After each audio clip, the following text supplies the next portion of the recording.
Okay, so here we are. The Miami Grand Prix is done and dusted. Let's have a talk about F1's first stateside weekend, the 2025 season, as you get into a 2-week break before we head off to start the European leg. And let's start off with the sprint because, well, I think that it's a nice place to start off with. Then we can talk about the Grand Prix just after that. Now, we might say that Lando Norris got lucky with the safety car because, if I got a nickel for every time Lando Norris won a race at Miami for a lucky safety car, I'd have 2 nickels.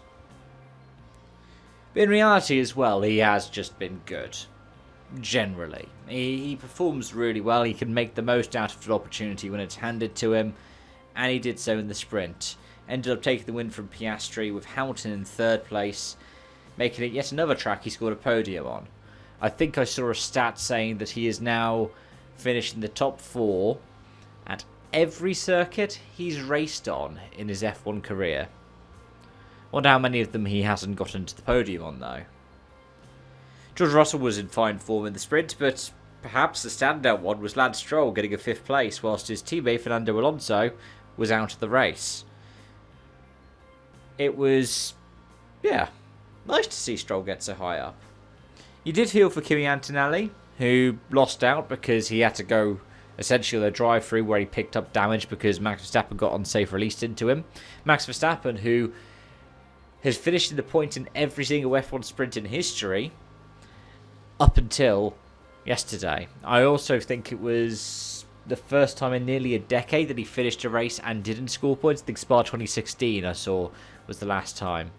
So, yeah, it's pretty much his entire Red Bull tenure. Whenever he finishes in the points. But it wasn't to be. I think the penalty was deserved. I'm surprised he didn't slap Red Bull with a massive fine, or at least talk about slapping Red Bull with a massive fine for it. Because that was pretty dangerous. At the end of the day, these penalties for unsafe releases, whilst the time penalties seem unfair because it was a team issue, not a driver issue per se, it's bog standard and it punishes the team as well as the driver. Even if you think, it should be more the team getting punished. But let's turn it forward to the race, and, well, it was a very impressive win for Oscar Piastri. Now, Verstappen, I think, was over-aggressive. I was surprised there were no warnings, black and white flags, or penalties going the way of Max Verstappen for his driving style. Very aggressive with Lando on the first lap. Very aggressive, battling against Piastri. Piastri made the most of the opportunity to go through. And very aggressive again against Lando Norris. Though, I would argue Verstappen suffered for that. Ended up losing out to George Russell, both of them nearly 40 seconds off the winning McLarens. In fact, it was 4.5 seconds between Oscar and Lando, and then it was another 33 back to Russell, who was only a couple of seconds clear of Verstappen at the end of the race. But the standout in this one was another Mercedes customer. It was Alex Albon, who outdid Kimi Antonelli. He got 5th place, really well done for the driver of the 23 car. And, Antonelli did have some good form this weekend. He became the youngest pole sitter in an F1 race or sprint at 18 years old. Well done to him on that one. And in the race, he outperformed the Ferraris of Leclerc and Hamilton, though I will make it clear I'm recording this before any kind of stewarding verdict on the Hamilton-Sainz final corner incident. I've seen that Sainz is also summoned for failing to slow for yellow flag, so it could be that both of them end up being slapped for penalty. If they do, they were nearly 15 seconds clear of Tsunoda, who was just ahead of Isaac Hadjar at the end of the points, which means Tsunoda got the double point score of the weekend instead of Max Verstappen this time around. Now, obviously that's a bit harsh for Verstappen because the penalty just dropped him right down to the back of the pack, but it's quite a funny thing to say because it just seems odd to see that Tsunoda scored in both the sprint and the Grand Prix, but Verstappen didn't. But let's talk about the Ferrari strategy for a moment, though, because the strategy in terms of keeping Lewis on the mediums behind Charles on the hards for a while until Lewis's tyres were overheating, then whilst they reeled in Antonelli, when Leclerc's tyres started overheating, them swapping them back in an inopportune way just seemed a bit odd. topped off by Hamilton's funny remark where it was like, Sainz 1.4 behind, should I let him through as well? Because I would have thought, if you're Ferrari, why wouldn't you choose to let the guy on the mediums through first? See what they could do, and then when the mediums drop off, then you put the person with the hards there. Because then that should push Antonelli into wearing out his tyres more. And when they swapped them around, Hamilton was reeling in Antonelli. Now, was that because Antonelli was dropping off the back of Albon?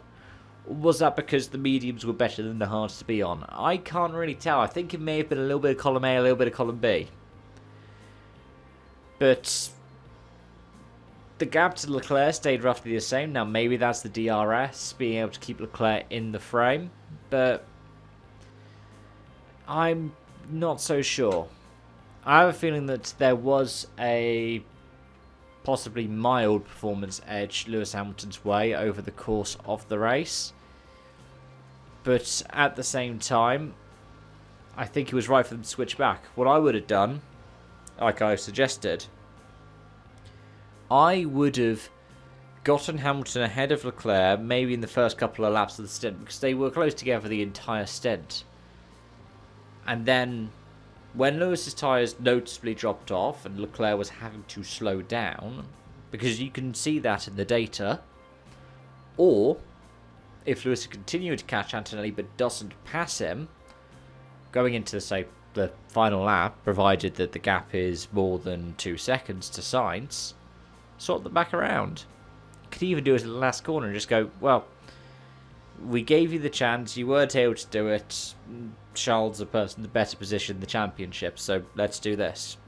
And if you do that, then you should be able to win over both your superstar drivers, because even though they both want to finish ahead of each other, then you make it look like you're playing the team game, which both of them say they want to do.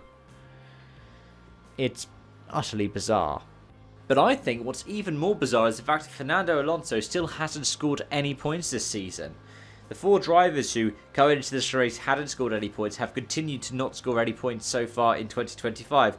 Fernando Alonso being the only one of the 3 of them to finished, with Liam Lawson retiring after having damage from the contact in turn 1 with Jack Doohan, whilst Gabriel Bortoletto's engine let go, causing one of the safety cars, or VSCs, to go on, another one being caused by Oliver Behrman's engine expiring. It was strange to see the rookie graphic where pretty much all of them were out of the race, but yeah, that is the way it went. It was strange to see such a high attrition race, and to see Miami be the product of such a high attrition race.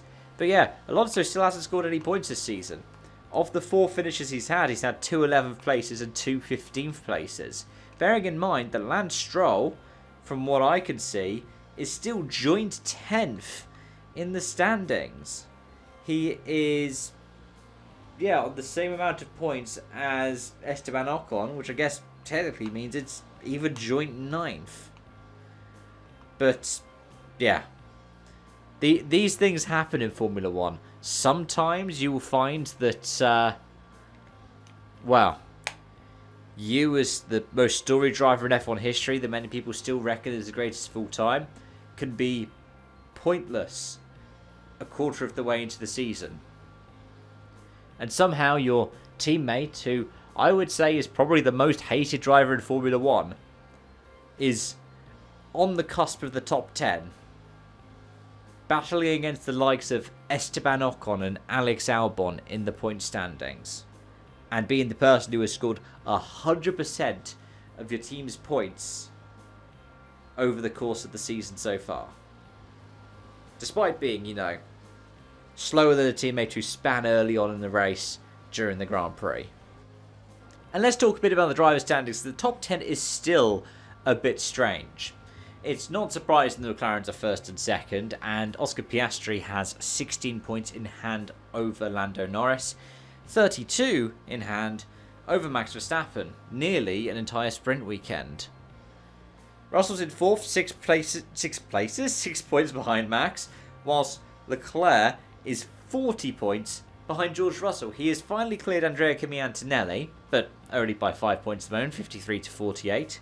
Whilst Lewis Hamilton is 7 points behind the car that he was driving last season. Alex Albon is the next one back, and there's quite a gulf there. It's 11 points. But Albon has an even bigger gap over 9th and 10th in Ocon and Stroll. That gap is 16 points. I think... Well, no, the Russell-Leclerc gap is the biggest gap between positions, but I think it is the next biggest gap after that in the point standings. It all makes for an interesting manufacturers battle though, with McLaren on 246 points, Mercedes 105 points back in second place, despite the fact that they haven't won a race, and the two teams behind them, granted Ferrari won a sprint, have won races. Red Bull are in third on 105, Ferrari are in fourth on 94, and given that Verstappen has scored 99 of those 105 points, it is a shame for Ferrari that they've had that kind of start to the season. Granted, double DSQ in China didn't help, but it's still not particularly great, is it? After that, Williams are in 5th place. They have just over a third of Ferrari's points, whilst Haas in 6th have just over half of Williams's. Then it's Aston Martin on 14, RB on 8, Alpine on 7, and Sauber on 6. Which is actually, I would say, quite fascinating compared to last season, because I think all of the teams have actually scored more points down the tail end of the field than the teams that were in those places last season, at least at this stage. Anyway, those are my thoughts, those are my feelings. Let me know yours in the comment section down below. Thank you so much for watching and joining, folks, and until next time, it's bye-bye for now.